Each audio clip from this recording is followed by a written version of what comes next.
So, welcome to the first episode of the Patriarchy podcast, where normal guys just call in and talk about marriage problems with me, and we can all learn from the solutions. So, what's the crisis and how can I help? There's like three things. I think first, it is just I know how to be a leader from like a strength and conditioning standpoint, a coach standpoint, militaristic standpoint, but I guess in the household, I have just had a lack of witness, I guess. Growing up, my mom ran the household. She was the breadwinner, and my dad, great guy, blue collar worker, he was a carpenter, but very just quiet and just kind of let my mom run the show. So I witnessed my dad just always appeasing her, making her happy. And I think, like, in a way, she hated him for that, in a way. So I feel like whenever my wife gets upset, I default to this mode of I must make her happy at all costs because I feel bad that she feels bad, which like that's a simp move. I recognize that. I've been working on that. Number two, I put intimacy. Not that we're not intimate, but I feel like I always initiate and she never initiates. But the sex life is fine. It's just there's never really sometimes I go back and forth whether I'm being just a modernistic man and I want my wife to just, I guess, want that the same way I do, but that's also she's not a man, so I'm like a little confused on that front. And then third, I want to say financial, traditional Catholic. Um, my wife kind of was homeschooled, schooling our children up to a certain point. Um, she found a group of other like homeschooling moms to where she could do real estate.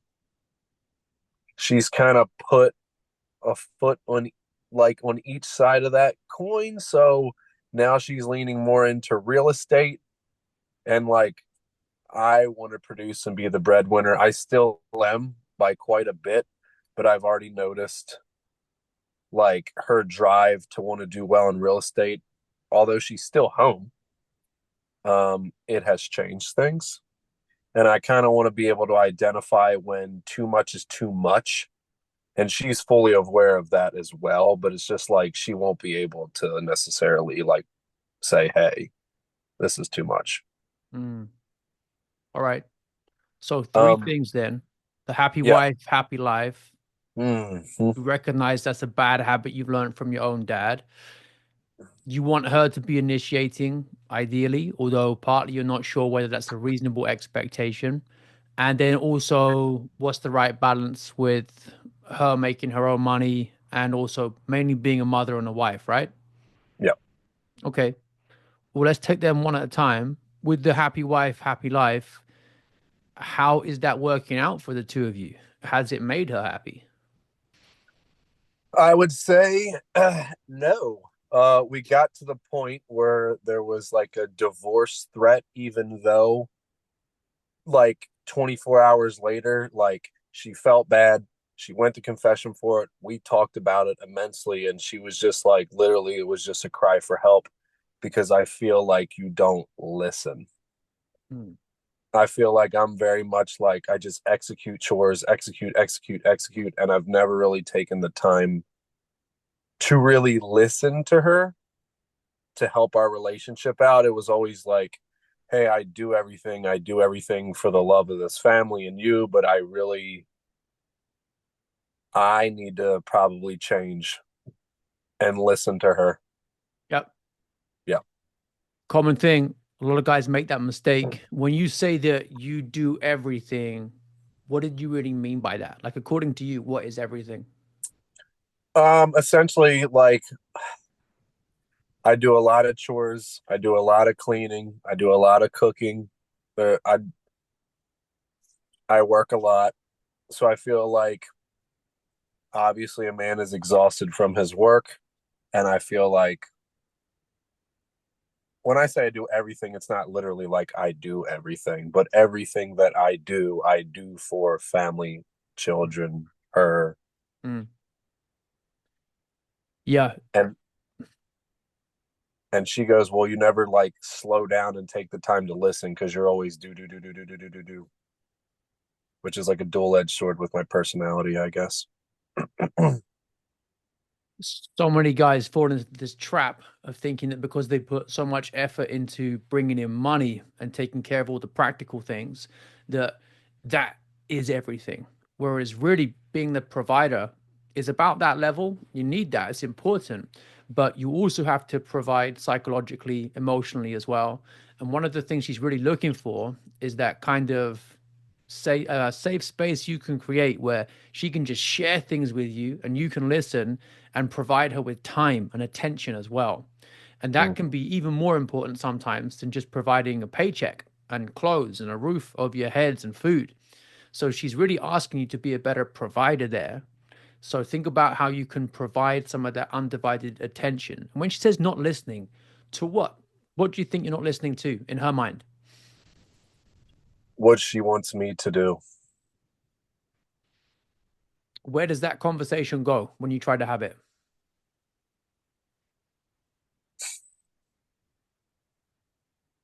Kind of nowhere because well, back then I would say I'm trying, but now I feel like I'm actually making a real effort. So we haven't had that conversation in about 2 weeks because over the past 2 weeks, due to your program and stuff, I've been trying to change my tactics up quite a bit. Hmm. She might not even know what she wants you to do clearly in her own mind, but it's your role as a man to help her actually figure that out through the questions that you ask her. So you have to get into the habit as a man of actually penetrating her with your questions, right? Not just physically, but psychologically as well. You have to open her up so she can actually figure out through talking to you what's on her mind and on her heart. So rather than talking back or getting defensive at all and saying, hey, but I do this, this, and this, just keep asking her, how are you feeling? Like, why are you feeling that way? How long you've been feeling like that? And then she'll start to talk through what's on her mind, which is really that there's a lack of connection between the two of you. Once you establish that and the ways in which she feels it most of all, then you can think about moments when the connection has been good. So, when did she last feel connected to you properly in a way that she was happy about? When did she last feel listened to? And then you can talk about some of the habits you were into then, maybe things you've let slide, because it's very easy to let things slide as life gets busy. Because there must have been a time when you did feel connected and she felt listened to, right? Roger. Yep. Right. So go back to that, retrace your steps. You're a strength and conditioning coach, right? So you can think about if you look back at an athlete's logbook of progress in the gym, sets, reps, exercises, whatever it is, you can have a look at those periods where everything was just clicking and there was just PR, PR, PR the whole time. And you think, oh, what happened in like the 8, 12 weeks before that? Because that obviously suits this athlete, right? Something was all dialed in then. And you have moments like that in your marriage as well. And you can go back over it and just think about small tweaks to make. Okay. So that's about improving connection through listening, which builds trust and makes her feel cherished because you're giving her time. The happy wife, happy life approach, though, that you learned from your dad, what are you afraid of? Like, what happens if you don't keep her happy in that way and just give in and do what you think she wants in the moment? What's the worst that can happen?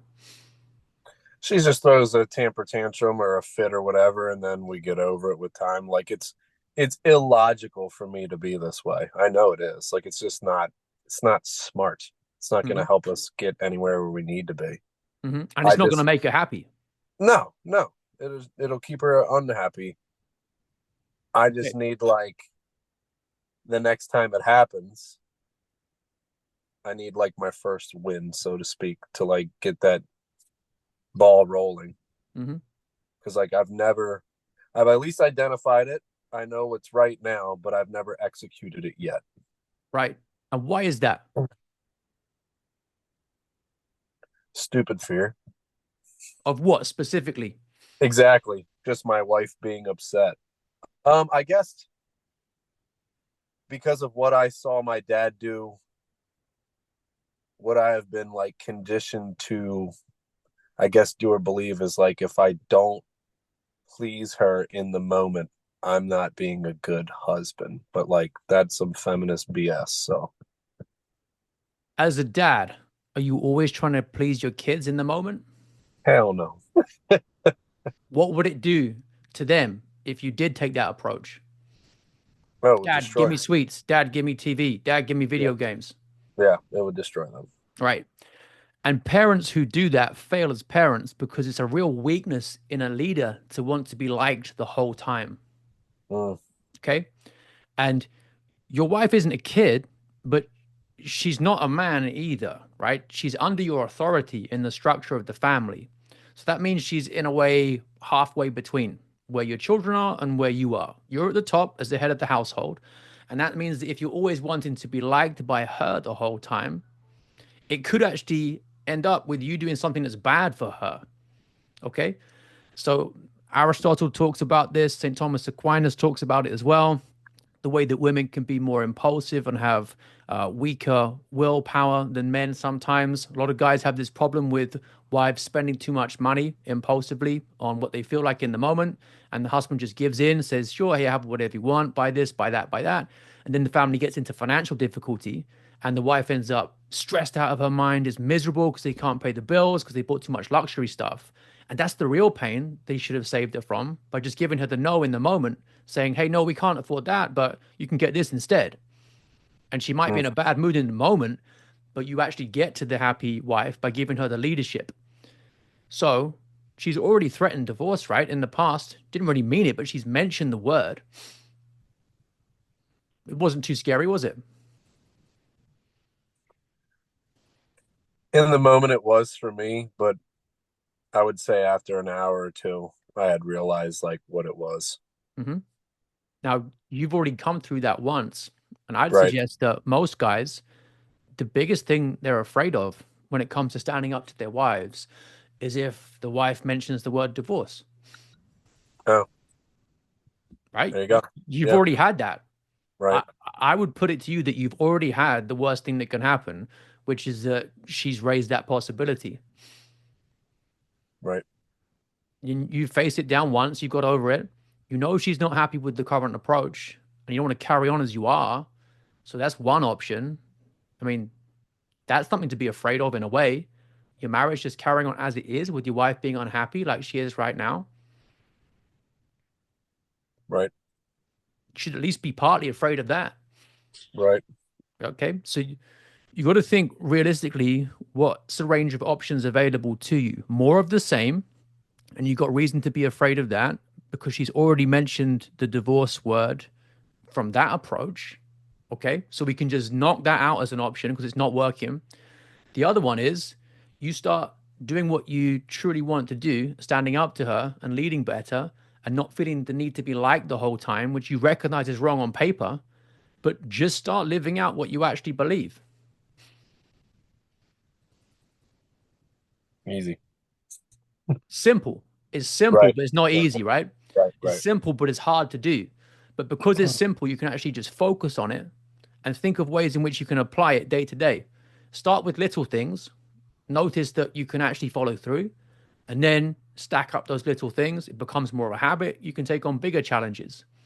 So, what's something that you really wish you'd stood up to your wife on in the past that you can think of? Kind of a small thing. Hmm. She'll make condescending remarks, which I know was a learned behavior with how her father raised her and her sisters. So they were probably easily able to get away with like slight little put downs or words towards their dad, and he didn't say anything or do anything. So it'll come from her. And whether it's just habitual or not, I know she's just voicing displeasure. The only way I feel like I knew how to come back with that is like with another zinger right back at her, which I usually don't do, which is good. But like you said earlier, I don't, I I haven't had practice in asking her the right questions. Mm. If you're tolerating disrespectful, catty remarks from her, then you're teaching her that they're okay, right? They're acceptable. Right. And that's the way that you two act towards each other. Again, think about that for the rest of your life, whether that's a habit you really want to be building in her and also in yourself, that you let your wife speak to you like that, or let your kids see your wife speak to you like that. So it might be better next time it happens just to say, hey, I felt XYZ, whatever you want to say, disrespected, or I felt kind of awkward when you spoke to me like that, because my vision of us as husband and wife is that we're best friends and we're in this for life together, and that we don't disrespect each other like that. Right? Just say it calmly. You're not angry about it. You're just going to call it out because it's something you don't want in the marriage.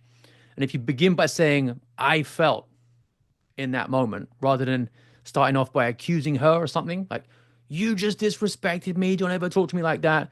She might say, hey, no, I was just joking. Like, I wasn't being disrespectful.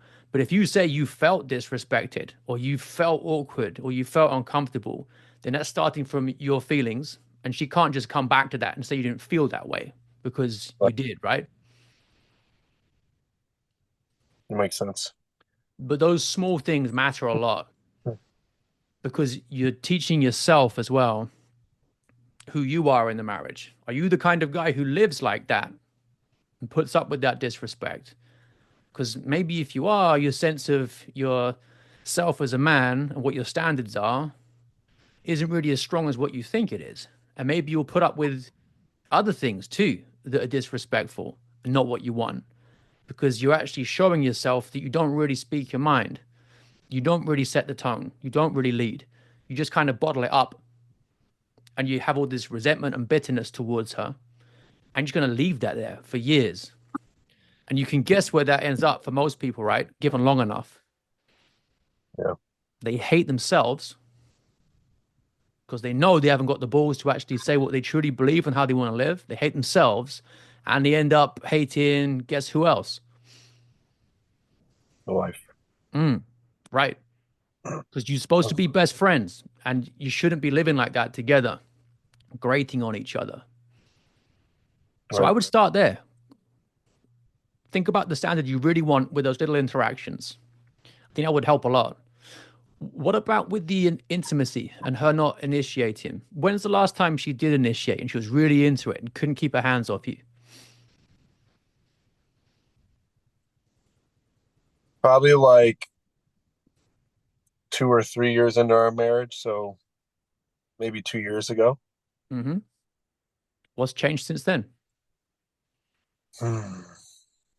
I've probably gotten a lot more stubborn and just set in my ways, especially now with 2 kids.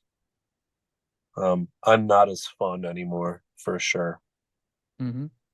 Um, so that's something we've sat down and talked about, just trying to go have more fun. We used to go out a lot. So we moved from Florida to Texas to where, like, when we first got here, we didn't have much friends. So trying to get a babysitter and stuff, like, I had always thought before I heard you talk that it was the wife's job to find the babysitter, to do all these things, because that's what I had just seen. But now I know that I had, like, failed on that front because, like, I shouldn't expect her to do that because that's just not right. Mm-hmm. You have to be the provider of fun too, Yeah. right? You're the provider of way more than just money. You're the provider of the moral guidance with telling her not to talk to you disrespectfully, especially if the kids hear that. That's terrible, right? So you're the provider of the moral guidance. You're also the provider of the feelings of fun and helping her feel sexy around you. Because if she's not feeling sexy around you and kind of carefree and not just bogged down by the duties of motherhood the whole time, then do you think she's going to really feel into sex? Mm, No, probably not, because women tend to have a slower build up and they're more emotional than men are.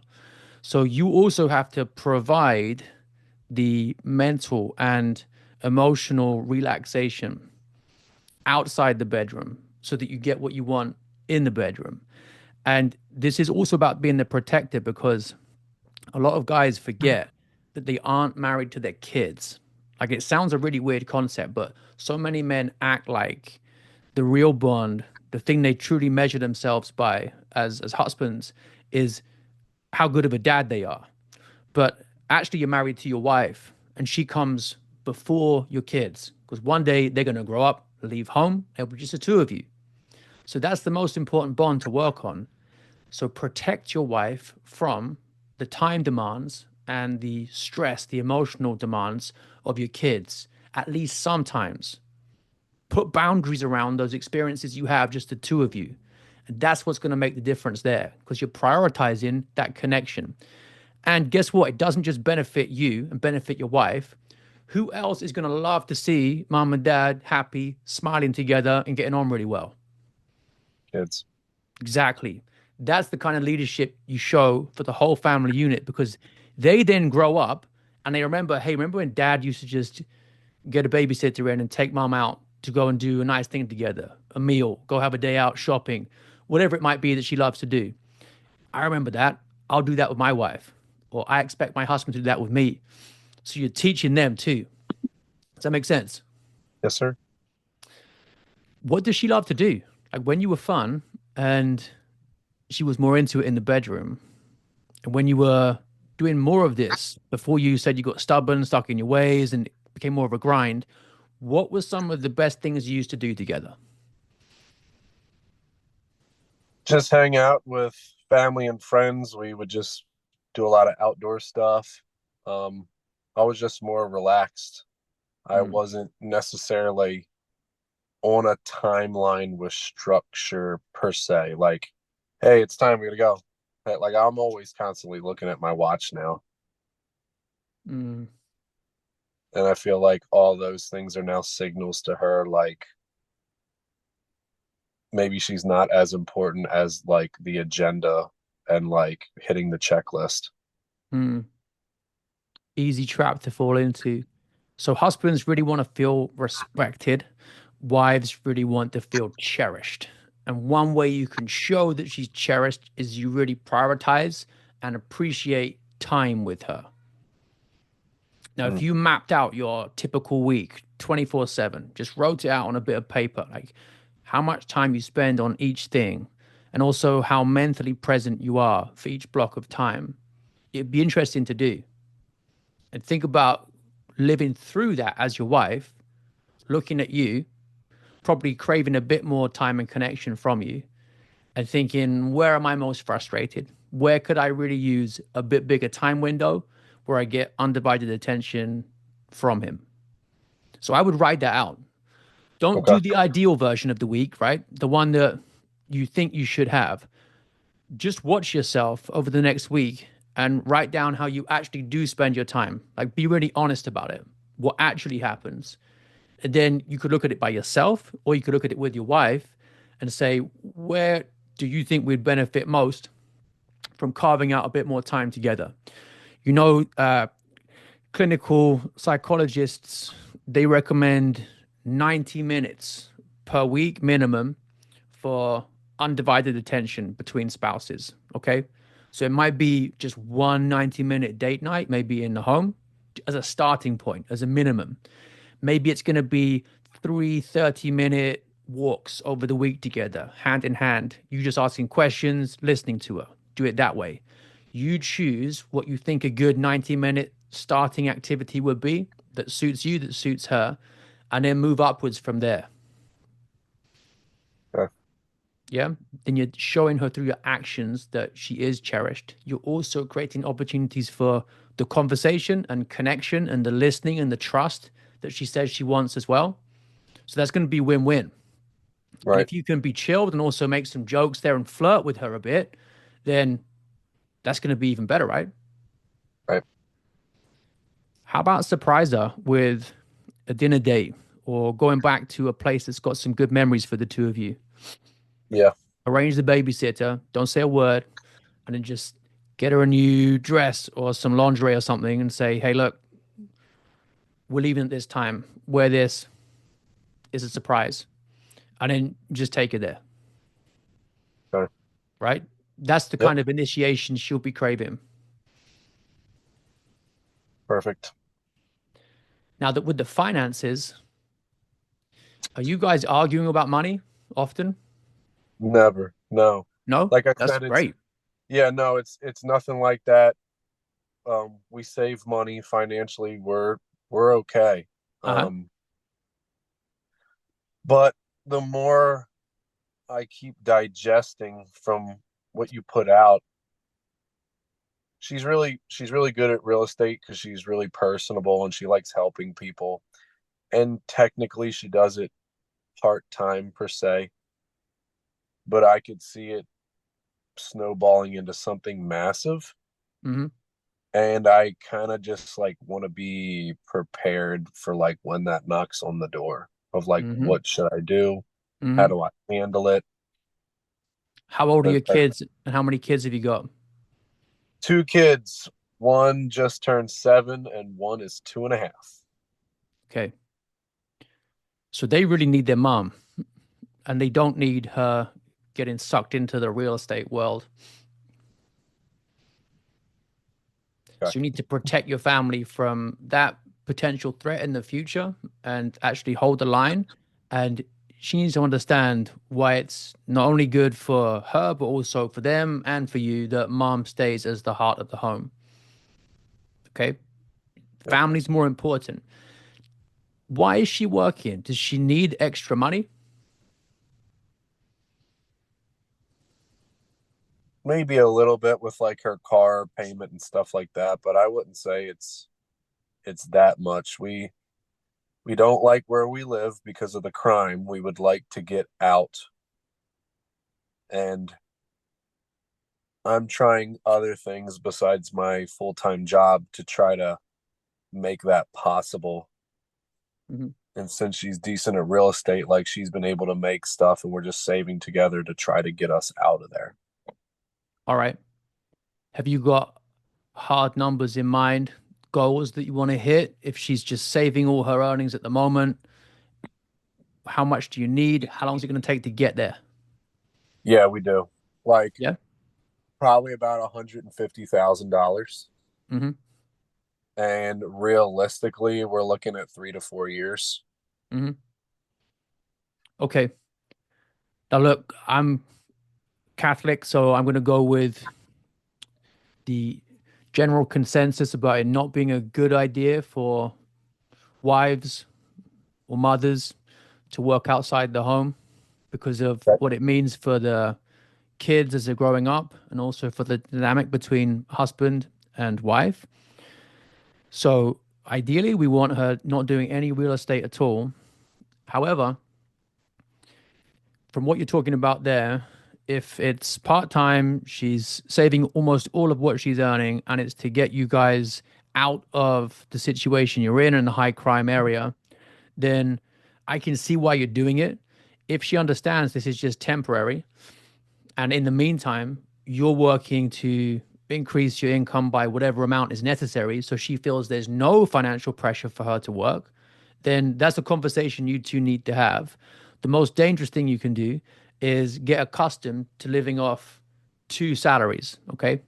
So she's not actually saving towards that new house that you want, but Right. she's spending on other stuff too.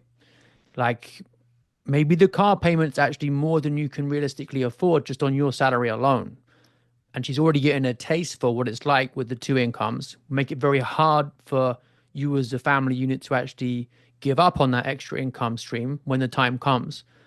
So you really need to look at what the outgoings are, what's coming in, what's the gap between your current income and what it would need to be for her to quit work entirely and feel that there's no pressure on her to bring in any more money.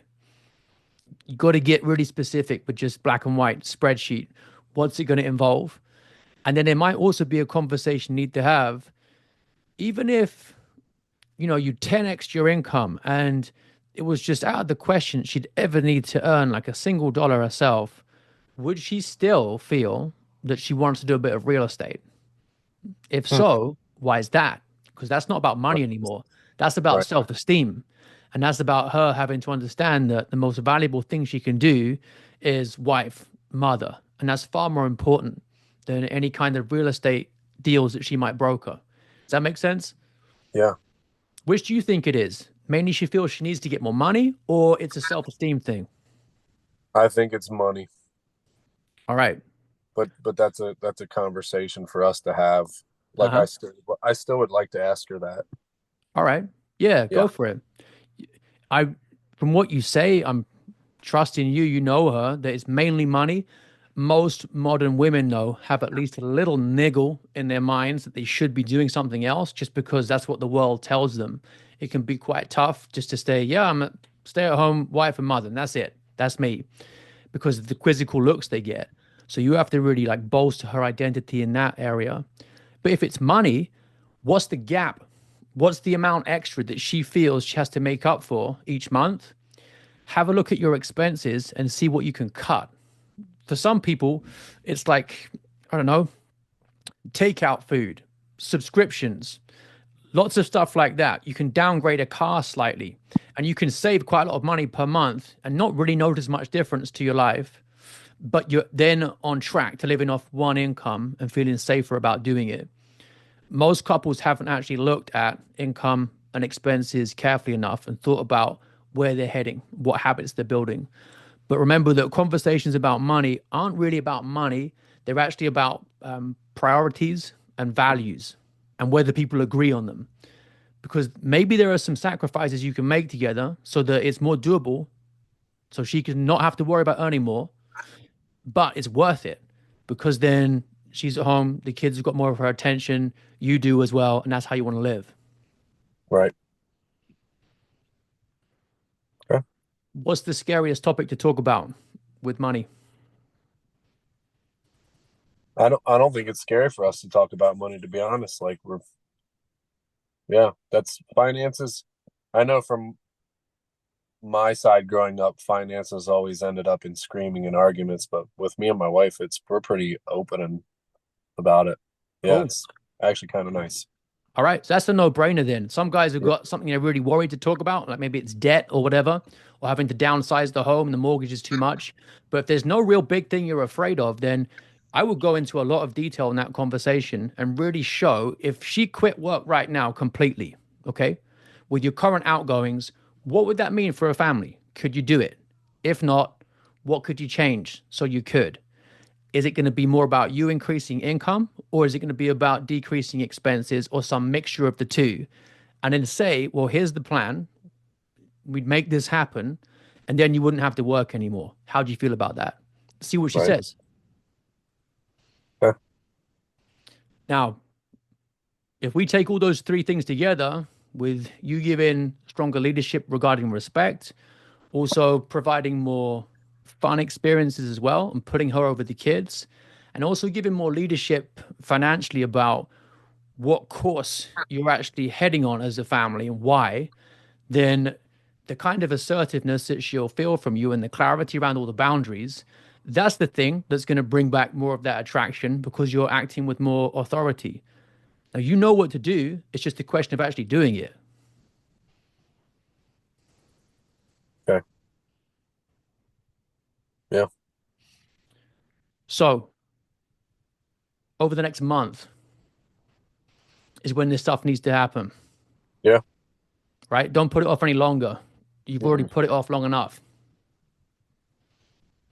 You can address the disrespect right now. You can start providing some more fun experiences that you really lead in and arrange the babysitting for right now, too. And you can have a look at the finances. Good time to do it heading into 2025, right? New year. Right. Yeah. Yeah. This was great. Thank you. Well, I'm keen to hear how it unfolds. Keep me updated. Yeah. And remember, the only thing that you're supposed to be afraid of as a man is God. That's it. You don't be afraid of your wife's moods. Don't be afraid of saying what you actually believe in and running your family how you know is right. Don't be afraid of conversations about finances. Don't be afraid of providing. You work hard. God will take care of the rest because He's the real provider for your family. So don't worry that your wife quitting work is somehow going to ruin your family financially. That's not how it works. I can tell from your personality that if you need to earn X amount more and she's depending on you to do that and your kids are, you're going to do it. Yeah.